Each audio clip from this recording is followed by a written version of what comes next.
How does a change in inflation impact your reserve funding requirements? Does delaying a project or two actually provide any significant savings? And what changes have the most influence? Reserve studies are indeed complicated, but we believe our clients are best served by taking the complicated and making it simple.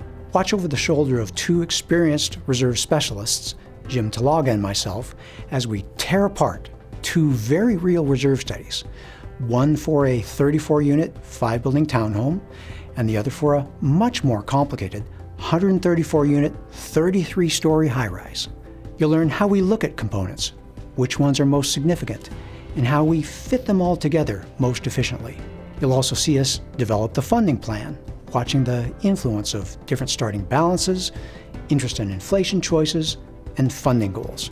I'm confident you'll have a number of aha moments, and we hope you'll see a world of new possibilities emerge for responsibly funding reserves at your association. Well, thank you, Paige, and to our audience today, thank you for inviting Jim and I into your home or office. And just like Paige said a moment ago, we read the comments you write in the end of session survey that we put out, and that's exactly why we're presenting this material today. And it's nice to see a nice bump in number of attendees. It shows your interest. And so this is exactly what we're going to dive into. We believe that showing you how we look at a reserve study will help you understand your own reserve study, or for 46% of you, how you're preparing your reserve study and be better able to communicate and implement an effective reserve plan at your association. And this is how we're going to divide up our time today. I'll start out by laying a little bit of introductory foundation before we open up a couple of reserve studies. Reserve studies start with the components. That's how every reserve study is built. We call it the foundation of a reserve study. And this is the National Reserve Study Standards 4-part test that defines which components appear for funding in a reserve study. It has to be a common area maintenance responsibility, life limited, with a predictable remaining useful life, and above a minimum threshold cost. And one of the three results of a reserve study is the multi-year funding plan. And in that funding plan, we're guided by, again, National Reserve Study Standards have 4 funding principles that we're supposed to balance. It says that we're supposed to, as you can see on screen, provide sufficient cash for you to accomplish your reserve projects in a timely manner. It's supposed to be stable through the years, be evenly and fairly distributed over the owners, and be fundamentally fiscally responsible. And regarding the goal, what we're trying to accomplish, since reserve fund strength is measured by percent funded, we just want to remind you that even though a funding plan may pencil out to show that you have enough cash to do things, if just barely, if there is no margin, like when years that the percent funded is below 30%, which you see highlighted on the screen, you can see there's a high risk of special assessments. And the opposite is true. Special assessments are very rare in associations above 70% funded. And that's just the facts. And remember, that's because things never happen exactly according to plan. So there's a little value having some margin on top of bare minimum projections to increase the chance, again, that your association will have sufficient cash in a timely manner to perform your reserve projects. And all 3 types of reserve studies provide the same results: an updated component list, a measure of reserve fund adequacy, and a multi-year funding plan. Those are the 3 results. So for the purposes of today's program, it doesn't really matter if the reserve studies we're working with today are full, which is the create from scratch, or if they are one of the 2 updates reserve study types. Now I think about it, I'm not even sure which type of reserve studies these were that we are profiling today.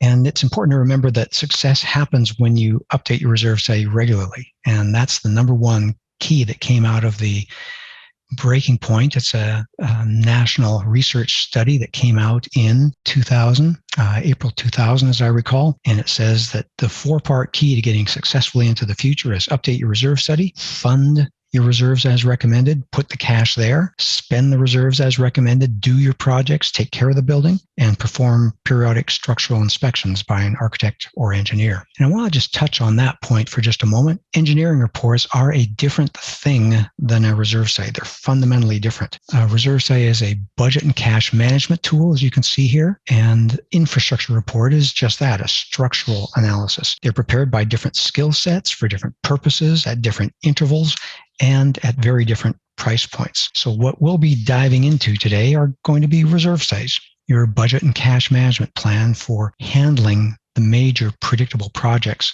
at your association. So that brings us to the heart of our program today. We're going to dive into a couple of reserve studies. And to demonstrate this, we're going to use the online reserve calculator tool, UPlanet, that is free to all our professional reserve study clients, and be able to show you what's all going on. The first property, built in 1979, it's a townhome, 34 units, 5 buildings, pool, and spa. So, Jim, ready to crack that open and walk us all through? Yeah, good. Good afternoon, everybody. It's a pleasure to be with you. And to get under the hood of a couple reserve studies is going to be fun. Looking forward to it. So as Robert laid out for you, the foundation of every reserve study is its component list. So we're going to start by scrolling through our townhome community here and looking at a few things, getting familiar with the types of reserve projects ahead of this community and some of the ways that we look at it and construct reserve studies. So the first thing I notice when I start scrolling through the screen, familiar things, arbors and asphalt, I notice logical cycling, like the asphalt remove replace cycle scheduled in the same time for concrete swales. That makes logical sense to do those projects at the same time. You might think of painting your hallways and your interior, your carpets, if you have interior hallways at the same time. As you go through the component list, you'll see the grayed out components are things that were addressed to see if they meet the 4-part test for reserve funding. And these 2 components that you see, 206, 305, concrete and security system, didn't meet the test. So we show them to the reader that they were considered. And so this document, the reserve study, is a guiding document for not only reserve components, but other things that the association is responsible for that may be just part of the operating maintenance budget. So I'll scroll a little. So they appear kind of as a reminder that they're there, we didn't miss them, and remember to take care of them. Something like that? Exactly. So we keep going. We see familiar things like lights, lighting of different type, mailboxes, patio furniture, and so forth. There's some more cycling when we get into the painting components. You can see different types of doors, iron rail, and on the same cycle. Same thing with the stucco and wood shingle siding, thinking that logically you might have one contractor who takes care of all those things. So that's all typical things you'll see. Pools and spas need resurfaced from time to time, and their heaters and filters wear out, and so on and so forth. You get to some of the, if you start looking at the dollars associated, you start seeing some of the more significant components, and we'll expand on that in a minute. In this case, there are 2 different types of roof in this community. There's some steep slope shingle roofing and some low slope roofing as well. Okay. And you can see they've done, this particular community has done their buildings, a few of the buildings at least, at different intervals. So they're phased over a number of years, all typical. And scrolling down to the bottom, some things that are large expenses looming that are indicative of an older community. As Robert noted, 1979 for this townhome community, it's not surprising that plumbing may show up. And this particular community, we do studies all over the country, all over the world, actually. And this is an area that has termites. And so there's a significant expense to treat for termites. So if you can, if you're motion sensitive, I got to scroll all the way to the top, maybe look away for a second, and we'll look at another menu and keep digging into this study. So hey, Jim, can I point out one thing? And that's, you're doing your presentation kind of in the order that we do things. Because first off, like I said a moment ago, components are the foundation. So you need to know what you're working with, and then you do the funding plan, not vice versa. Right. Yeah. So here is another starting point, and that is what's the financial starting point? Here's a starting reserve balance. I just changed it in front of your eyes a little bit, and we're going to do some testing. Here's some beginning assumptions of interest return on reserves and an inflation rate. So this page indicates where we can test different recommended contribution rates to offset. And this community started with, let's start with, they're setting aside, or we're recommending they set aside just a tick under $5,000 a month. And the chart to the right shows that this particular community, around 70% funded, is starting from a pretty good position of strength. And that's a 30-year chart from left to right. And so gradually increasing to get to that fully funded range. And so I'm going to scroll down a little bit more and just show you some other things that'll kind of illustrate this particular community. If you look in the lower right, this bar chart, you can see consistent expenses ranging from about $50,000 to $175,000 over the next 7-8 years. And then expenses get larger as time moves on. And the gray box, there's, again, their percent funded and where they start in the bank. Jim, can you show that funding plan for a moment there? That kind of illustrates those 4 funding principles. It's smooth through the years, right, gradually floats upward with inflation. So it's kind of, you could argue, it's equitable for current and future owners. That's the kind of things that we're going to try to accomplish with your reserve funding plan. Right. Not jerking it up and down each year. That's very good. Correct. Point. So let's take a look now. Inflation is on everybody's mind. Let's do a quick test of the initial assumption in here, which is 3%. Let's see what happens if inflation just goes up a couple percent to 5%. Now we'll go back to that recommendations tab and look at that chart and what happens to the 30-year profile. It's now a downward trajectory, and that's just two points of inflation. So it has a profound effect. And now let's take a look for 49 in the upper left, the community that at 3% needed $49.90 a month.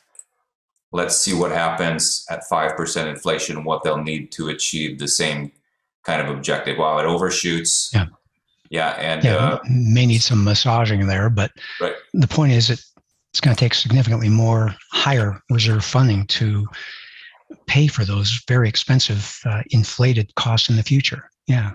Exactly. Maybe even the middle 6,000s. Yeah. Exactly. That's a significant increase. So the thing, this really illustrates the importance of updating this reserve study regularly. In the state that I'm in Washington, it's required every year. And particularly in these times of uncertainty in many ways, it's just it's a really good reminder of how fast things can change. So those are 2 quick things that we need you to pay attention to. The inflation interest is expected to go up a little bit. We're watching that closely, and hopefully you are too, so that what reserve funds you do have, you can put them to work. Let's take a look at what happens if they have a little less money to start in the bank, and let's lower that reserve starting balance. Let's say $100,000 less. What happens there? Easy come, easy go. Easy come, easy go. Maybe they had a surprise expense. Now the good news here, good point. Because this association started with a position of strength, around 70% funded, they were able to weather that additional $100,000 expense or lower starting reserve balance. And you can see, although it starts dipping low here within 10 years, it's still a pretty good profile. It's a workable plan. Yeah. Well, what if the news got even worse, or the surprise expense was even worse, and it got down another $100,000? And that's where you see that the cash needs are higher, and there's not going to be enough money projected in reserves. So these are the things that change frequently, and you can monitor. Yeah. Well, that kind of illustrates right there that what I spoke about a moment ago, when your percent funded is below 30%, there's often a chance that you're going to need a special assessment to avoid running out of money, just to be able to provide enough cash. And Okay. what's the model do? It throws in a little one. But that's a pretty tight cash balance in about 8 years. So 34 unit association, you want to try 34 grand? Yeah, let's try that. This sounds like a good even number. Let's see what happens. I I needed the software. Wanted to manually do that. Yeah. So at 34,000 special assessment, right? It gets them through that cash flow crunch, provides a little bit of margin. And that's a way you can go too. There's many different ways to get there. And as Robert indicated earlier, it's smart to provide margin. So this plan does that with a special assessment. And what's the guidance, Robert, on an expense year you want to leave? How much to you want to leave? You want to leave at least 10% for the prior year's expenses. And so you, the project manager, the reserve specialist, will look at the size of the expense compared to your reserve balance. They'll look at your percent funded. There's a number of factors that go into play, but let's try something. Yeah, if they take the special assessment out, they're going to be in trouble. But their trouble is, I see where you're going now. Their trouble is about 8 years out. So maybe we don't do a one-time special assessment now. Maybe we'll start them at a reasonable number, but bop it up by 5% a year for a few years. Yeah, how's this look? That's a ramp, we call an exercise plan or a primary ramp, where we didn't raise the reserve contribution as much, but we're increasing it a little bit more every year. Let's see what that does. Okay. Not quite there. So maybe a couple $100 more a month, $5,200, and that's still tight too. So there's a lot of different ways to get there, and it just takes a little bit of time and attention. And there you go, $5,500, and that ramping scenario works to get through that cash need and have a little margin.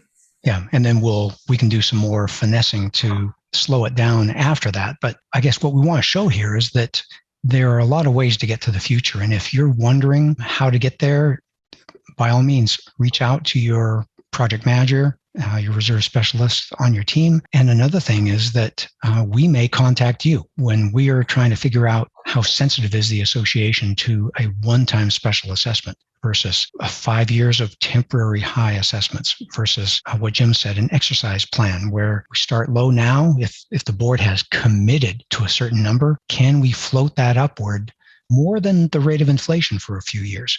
There are a lot of, my mom would say, more than one way to skin a cat. There you go. So sometimes there are multiple solutions out there. Yeah. So let's look a little bit under the hood too. We're going to go to this tables and charts section and show you the significance of this particular community. And there's a couple of things that you can learn from this. These are all the charts and tables within our report. This one's called component significance, where we started. If you'll remember that component list, these are listed on the left, a little easier, cleaner to read format. And if you go all the way to the right, you'll see a deterioration significance. And so you can pretty quickly start picking out those projects of this long list that have the most impact. And asphalt's the first one that jumps out at about 3%. There's many communities with a lot more than that. About midway down the page, you'll see painting of the buildings at almost 19%. Well, that's just one. Yeah. And then you add all the other related painting projects and you're well into the 20s. Exactly.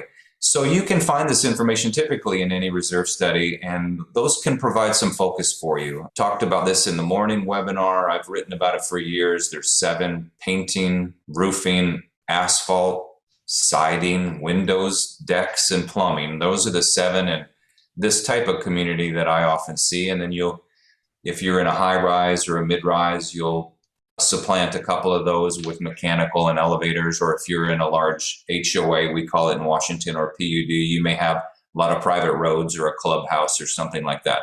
But this gives you a real good illustration. Then down at the bottom, the plumbing and the termites that we talked about for this community.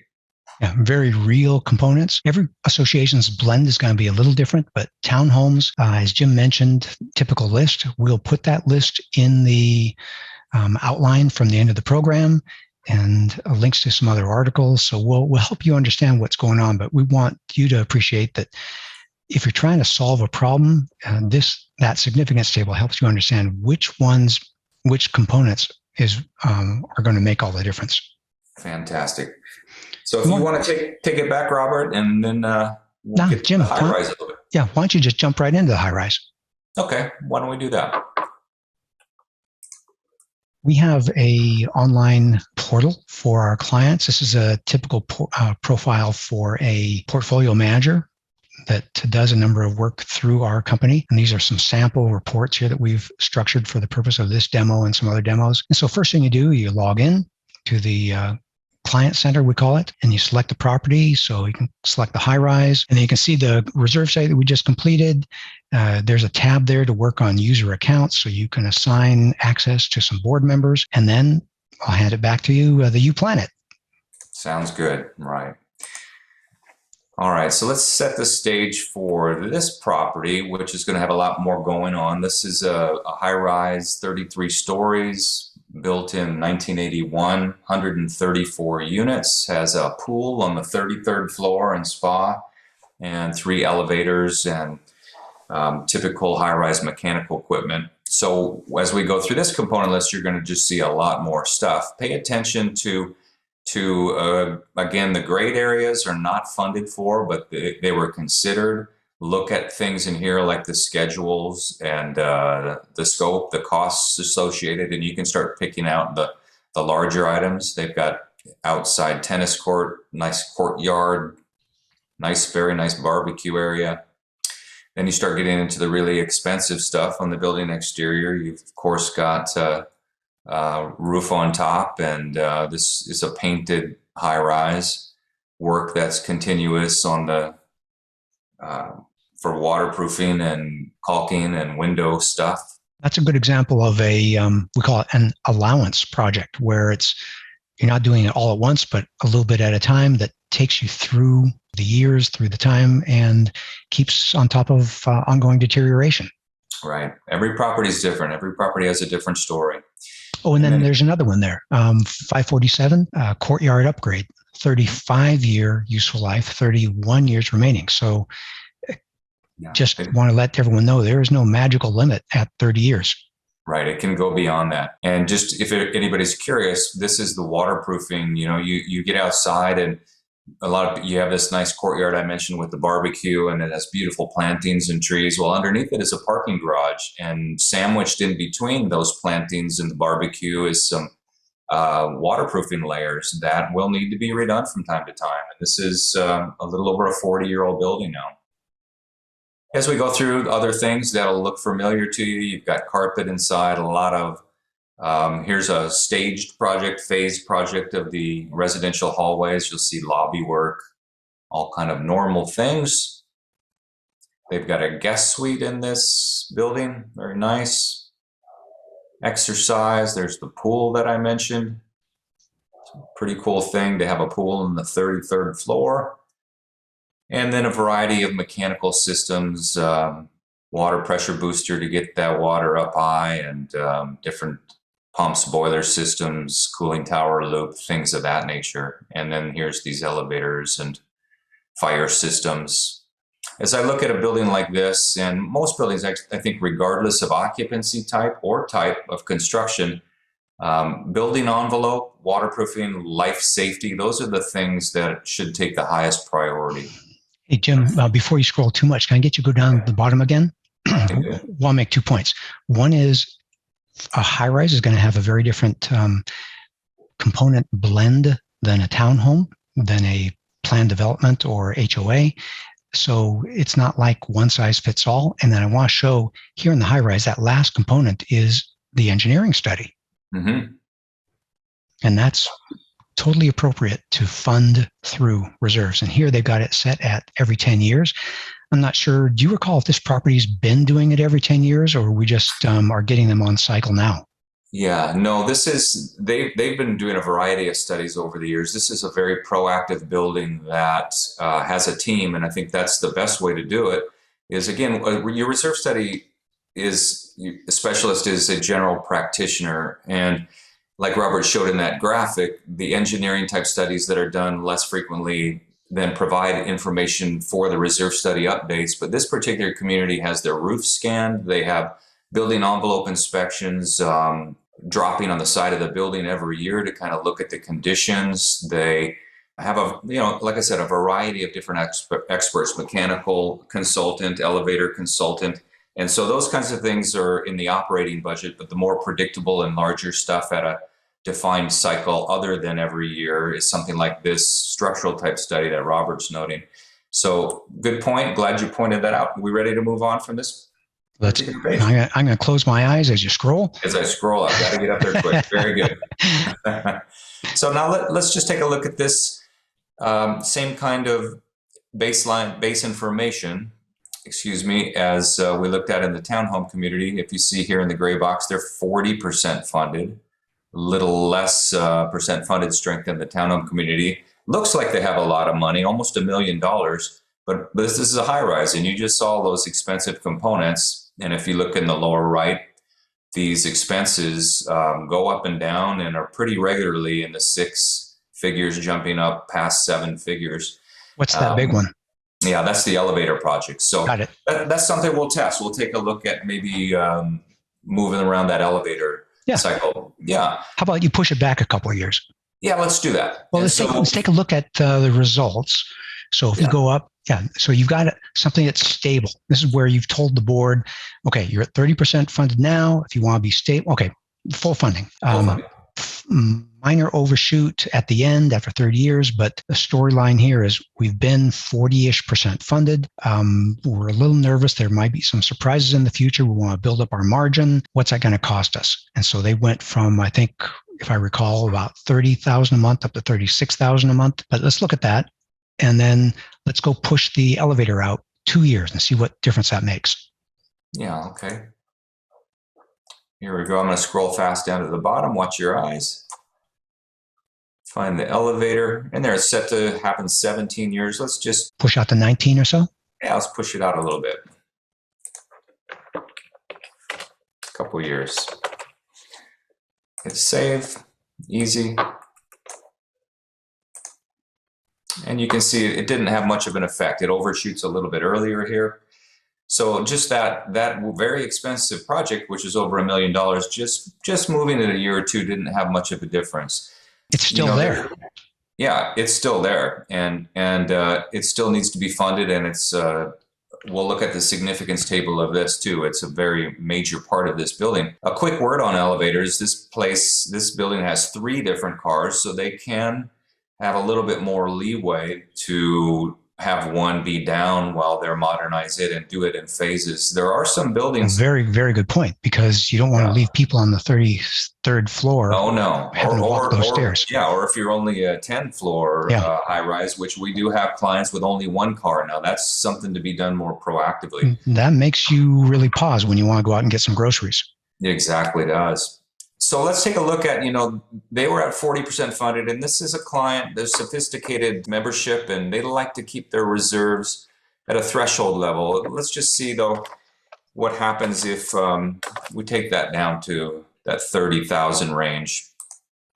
And that accomplishes just that, keeps it in that area where it's floating near our high risk range of 30%. And so the danger of that is that particularly when you have inflationary times like now, or you have projects that are surprises, or the scope creeps because of something they didn't know about, then you're at a little bit more risk. So these are all things for you to be paying attention to.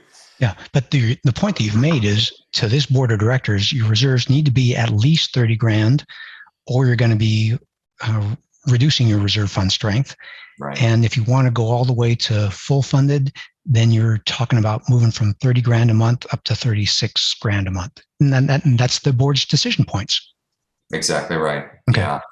So let's show baseline funding. Just, I want to illustrate one more thing. If you look right next to the reserve contribution at the top, you see a per unit, 200, because a lot of times people think of these numbers as, well, the difference is $6,000 is a lot, but that's not to you. It's 271 a unit versus, right, 226. So what's that? What's my $45? $50, yeah.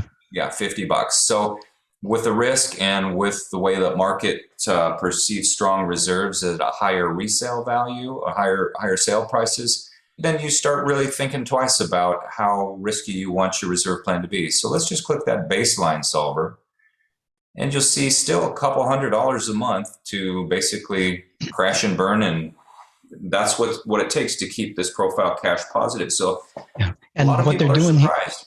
what they're doing here is just inviting a special assessment. So you may save, what was it, $70 a month?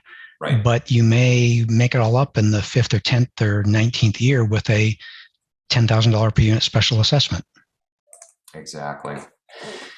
So looking at the component significance like we talked about for this community, as you make your way down, I focus on the right hand, the percentage of significance of the deterioration of these components. You can see windows coming in around 30%, a big one. Yeah, a lot of those building exterior projects are very big. Yeah. And then a whole bunch of other stuff.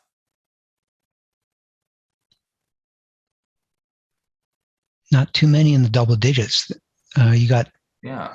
Now look at the elevators there they're about 10% because that's a longer cycle, but that is the single largest expense in this community. So all kinds of interesting, neat things you can learn when you dig into the tables.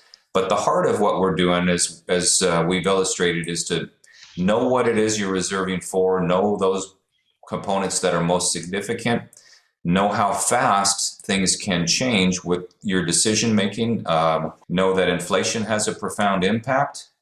And it's, in this particular community, from high risk to low risk, it's about a $50, $60 a month spread. Yep. It's not nothing, but something to be considered.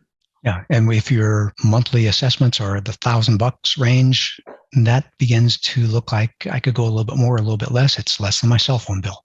So not all that big a deal for what it might cost to avoid a special assessment. Well, Jim, how about I take the screen back and bring this program in for landing? Very good.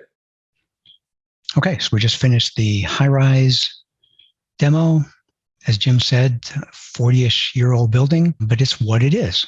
So that brings us to the time to wrap up the ideas we discussed today. You saw the details of what we were speaking about, but let me just try to wrap it up with a little bit of big picture. There is no secret sauce or guesses about the future. What we're doing is identifying current status of your building and knowing how long things last and knowing how much money you have to start with and expecting to update regularly. That's how we work your plan and keep your plan on track so that you'll be ready for your future. A little thing we call the 4 reserve rules. That expenses are inevitable. You saw Jim start with the component list. The board is responsible to make the decisions how to take care of the needs of the association, how to keep it sustainable. Delays usually get expensive. You can imagine a roof that gets old just gets old. But once it starts to create leaks, then that gets really expensive. And homeowners always get stuck paying the bills. So it's in the association's best interest to stay on top of things and not get behind. And the reason is you take good care of the place and it will take good care of you. We did a nice in-depth study back in 2017 that showed that when an association has a strong reserve fund, the homes in that association, this is a condo study, had a nice dollars per square foot increase in value. And that's just because curb appeal is real. And as we said just a moment ago, a few extra dollars per month can be a big return in home values. It makes that extra $20, $50, $70 a month sound like small potatoes compared to an extra $50,000 in home values. And if we went through any concepts a little too fast for you today, just want to let you know we have a nice resource all about reserve components, reserve fund strength, and funding plans, the 3 results of a reserve study. And you can get that on Amazon. Quick, easy purchase. And in the outline of today's program, I'll provide a link for a free ability to look at Chapter 1. And then a little plug for UPlanet. It's a great little tool. We call it the Online Reserve Calculator. It's user-friendly. The little video helps on each page. It's what Jim was using to walk you through today's presentation. All the calculations are National Reserve Study standards. You don't have to wonder if you have an Excel file and there's an error somewhere. It's free for all our professional clients, helps them through their budget year. If you're not a full update with site visit or update no site visit client from Association Reserves, you can get a subscription to UPlanet for your budget season for $149. And we are here because my heart is that we want to take good care of our board members, our managers, our homeowners. We want to guide them to a future. We've been up and down this trail many, many, many times, thousands of times, and we just want to help you be prepared for the twists and turns and the hazards along the way. It's what we do every day here at Association Reserves. If you want to look through our library of articles or videos on our website, go to www.reservestudy.com. At the top right of our homepage, you'll see a link where you can order a Reserve Study proposal for your association. And at the bottom of every page, you can sign up to get notified of future webinars. And that brings me to the end of today's prepared content. So I'll turn our microphone over to Paige for our Q&A time today. Paige. At Association Reserves, we make the present less stressful and the future more secure. If you want to join us in this mission, please like this video and subscribe to our channel. Leave a comment down below on what you'd like to see us address in a future video. Let's plan for your best future.